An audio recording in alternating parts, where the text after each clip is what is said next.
Hello everyone, welcome back to another FPL video on the channel. In this one, I'll look back at how I did in Gameweek 1 and what the transfer plans are ahead of Gameweek 2. Now looking at Gameweek 1, managed to score 66 points, which is not the worst return for Gameweek 1. Looking at the overall team, it wasn't the worst score, but players like Martinez bringing in no points after being taken off in the first half against Wolves at home, Rashford only returning 3 points, and that De Bruyne pick returning a single point, and obviously Mudryk with a single point when he came on late against Liverpool and they had a clear chance at goal, but obviously he didn't take it. So I think it's not the worst score for the Gameweek, but obviously we can do better, and I'm hoping that the changes that I make heading into Gameweek 2 can improve the team and we can end up on a good side of the score after the second Gameweek of the season. Now in terms of transfers, I think that De Bruyne injury is something that I'll have to address as soon as possible. I don't think rolling a transfer into Gameweek 2 has got any benefit in my team. I think I'll have to make a change in my team, and there's a few players that I'm looking at as possible replacements for Kevin De Bruyne. Now the first option is to bring in Moussa Diaby from Aston Villa. He managed to get 7 points in Gameweek 1 against Newcastle after he scored a goal, a fixture that Aston Villa didn't do very well in.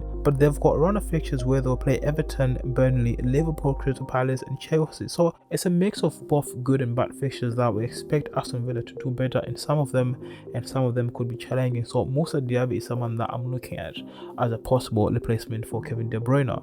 Something else I'm looking to do is to bring in a second Arsenal midfielder. Now I'm looking at Saka and Odegaard as options to replace Kevin De Bruyne with. Now Saka managed to get 10 points in Gameweek 1 after he scored a very good goal against Nottingham Forest, but Odegaard only returned 2 points. Now I think you can excuse Arsenal because Nottingham Forest didn't really look like doing anything in this fixture. They set up a low block, they all sat back behind the balls, which made it a bit difficult for Arsenal. But then in the next few fixtures, they'll play Crystal Palace, Fulham, Manchester United and Everton. So I think it's a very good run of fixtures that we expect Arsenal to do very well in. So Saka and Odegaard are some of the players that I'm looking at as possible replacements for Kevin De Bruyne. Now third on the list is to bring in a Liverpool midfielder. I do not own Salah. He's someone that I could be looking at as a possible replacement, but obviously I cannot easily get to him before without taking a hit. But Salah or Luis Diaz are the players that I'm looking at if I decide to bring in some Liverpool assets. Now with Liverpool, they play Bournemouth in Gameweek 2, but then they play Newcastle in Gameweek 3, and then they've got Aston Villa in Gameweek 4. So I think it's a bit of a mix